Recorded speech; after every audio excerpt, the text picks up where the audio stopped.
faire généralement formation duale bi dina ko dimbale dina ko combler mais surtout la formation professionnelle aussi ci métier yoo xamante ne du jàng ko nii dans le tas kese la mais dañ koy jàng am ci diplôme am ci reconnaissance ñu mën la employer partout parce que am nga savoir-faire boo mën a jaay à une entreprise. Très bien. Donc François-Xavier toujours si ñaareelu thématique bi ma bàyyi la nga poser sa question. jërëjëf Mariama président dama bëggoon aborder ak yow benn problématique boo xam ne ñàkkul mu am lien ak li nga doon wax léegi ñàkkum xëy na ci ndaw yi moo di immigration irrégulière bi septembre 2024 da nga dem Mbour fekk jiyee bu mag amoon foofu ci wàllu immigration irrégulière nga waxoon ne engagé nga gouvernement bi pour ñu déclencher une lutte sans merci contre phénomène bi surtout les passeurs ak ñi nga xam ne ñooy trafiqué liggéey boobu laa bëggoon nga xaymal ñu ko mais nga wax ñu tamit nan ngay jàngatee persistance phénomène bi ba tey malgré espoir bi nga xam ne yow sa élection andi na ko Sénégal. question bu am solo la parce que bi may door a ñëw ak yaakaar bi nga xamante ne moom lañ ma fale ak ñi ma ci àndal yëpp ak li ci wàllu ndaw ñi ci processus bu ñu def ba ñu egsi fii xaaroon naa quand même mu am répit mais amul woon benn répit di ma ñëwee bi élection yi weesoo bi ma toogee la ñu commencé tamit gis ne que nit ñaa ngi continuer dem xaaruñu 1 mois xaaruñu 2 mois xaaruñu 3 mois pour xool ndax mbir yaa ngi changé donc c'est une problématique réelle lan moo waral nag ndaw ñi am impatience wu xaar xëy na lu ñu xaar dafa yàgg ñu yàgg am déception loolu aussi dañ koy jël en compte parce que commencé wul le 24 mars 2016 Sénégal commencé wul 2024 Sénégal commencé wul le 24 mars 2024 dafa am coono bu fi nekkoon désœuvrement bu fi nekkoon ñàkk yaakaar bu fi nekkoon coono gu fi nekkoon ci ndaw ñi ba ñu commencé ubbi yoon woowu te li ci gën a doy waar mooy am na ñoo xamante ne ñu ngi dans la fonction publique ñu am liggéey mais dañuy gis ne li ñu leen defee dafa tuuti ba ñu ngi jël les pirogues de dem tamit wala ñu jëloon la voie bi nga xamante ne peut-être elle est moins explorée aujourd'hui ndax politique migratoire États-Unis moo nekkoon la voie du Nicaragua y a des fonctionnaires qui partent donc ñoo ñàkkuñu liggéey xëy na nag dañuy jàpp ne lu ñuy liggéey nii li ñu leen ciy fay mënul def seen accomplissement social ak professionnel bëgg a dem tukki dem feneen liggéey ji feneen jàng ji feneen découvrir yeneen culture loolu ñëpp ko àdduna yëpp a ko bokk naka la ñuy def nag ba mu organiser wu ba kuy dem di dem ci afiyam ci coobareem ak ci conditions sécuritaires yoo xamante ne fépp fu mu mën di dem yóbbaale fa tamit lu mën a tax mu mën faa toog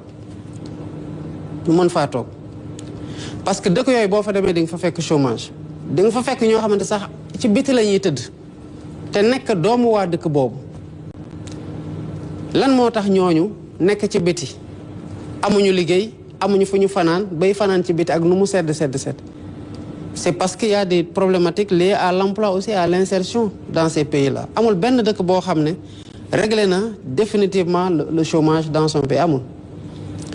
maintenant bëggoon nañu ndaw ñi balaa ñuy dem sax mu fekk ñu ngi dem ak savoir-faire boo xam ne bu ñu eggee ci benn dëkk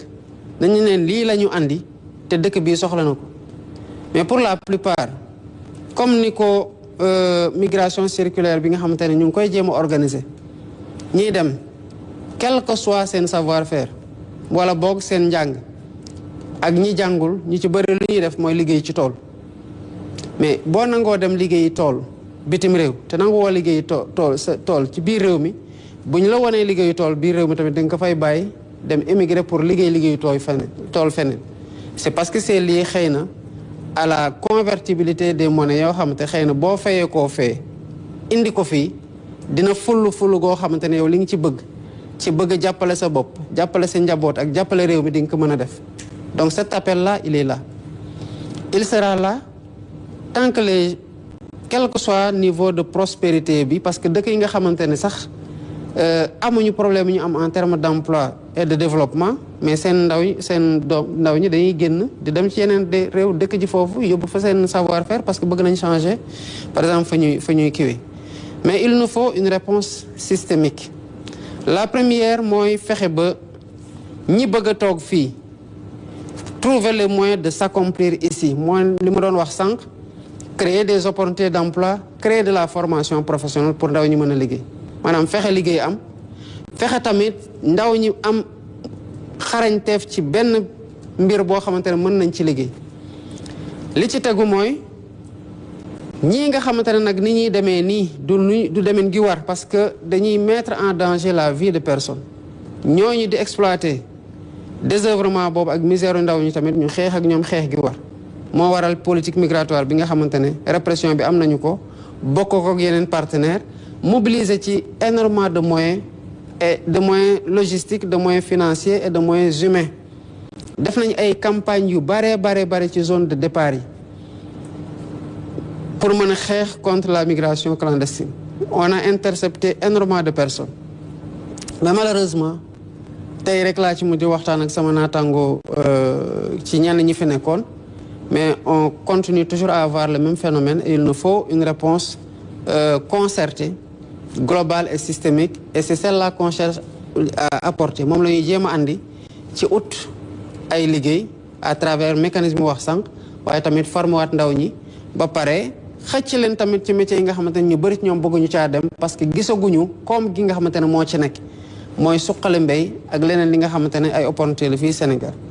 am na solo monsieur le président xanaa ma bàyyi kàddu bi Mohamed Diallo bu Senweb nga xamante ne mu posé dernière question bu ñu waa jalgel deuxième thématique bi. monsieur le président ce premier ministre le 27 février bi ñu jógee dafa amoon daje ak ñiy seex wàllum liggéey yëpp si Sénégal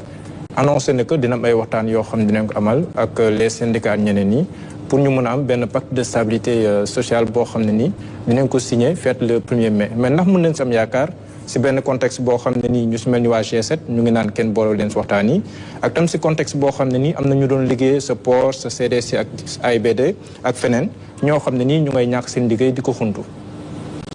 d'abord ci contexte ñàkkum liggéey bi contrat tamit contrat la ñun bu ñu ci lu ñu nekk di ci liggéey surtout mooy fexe ba ndaw Sénégal fu mu mën di nekk déjà am lu mu mën a liggéey parce que am formé nañu ko ci waaye tamit am offre bi nga xamante ne mën na ci répondre kon képp ku ñu gis mu ñàkk liggéeyam rek lu ñu metti la ndax xam nañu amoon revenu tàmm ko kenn xamalu la nga jàpp ci jàppale sa bopp jàppale sa njaboot boo ko ñàkkee jafe-jafe yi ngay ci yi ngay tàbb nu mu métti loolu comprendre nañ ko ba pare. raxul politique. non j'arrive sur la réponse après appréciation yi ku ci nekk libre na pour def ko ñiñ fi fekk du ñun ñoo leen recruter en termes de régime mais nguuru Sénégal moo leen recruter ñu signé ay contrat ñoom ñu signé ne que liggéey gii ñu leen jël bu demee ba app bi jeex li leen boole dafay jeex mooy contrat à durée déterminée contrat à durée déterminée mooy contrat boo xam ne bés la ñuy xaar rek ba jotee contrat bi jeex na mais bu ñu ñëwee nag ki la employé woon dem ba terme boobu jot soxlaatul li taxoon mu employé la mais qu'est-ce qu'il fait day reconsidérer waat le contrat mën na renouveler mën na bañ a renouveler ci ay structures yu bari loolu moo fa xew des contrats qui ont été signés avant nous ay contrats yu ñu signé woon ñooñu signé ko nangu ne bu app bi jotee contrat bi dina jeex app bi jot tombeeg ñu egg si contrat bi jeex na parce que app bee ko jeexal ñooñu renouveler wuñu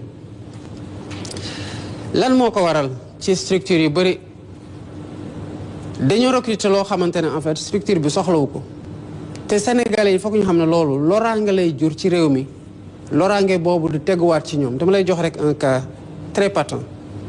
muy cas Air Sénégal bi nga xamante ne démb la ñu def un conseil interministériel muy kaaw poste te commencé woon tamit nekk kaaw port politiciens yi dañu bëgg a jël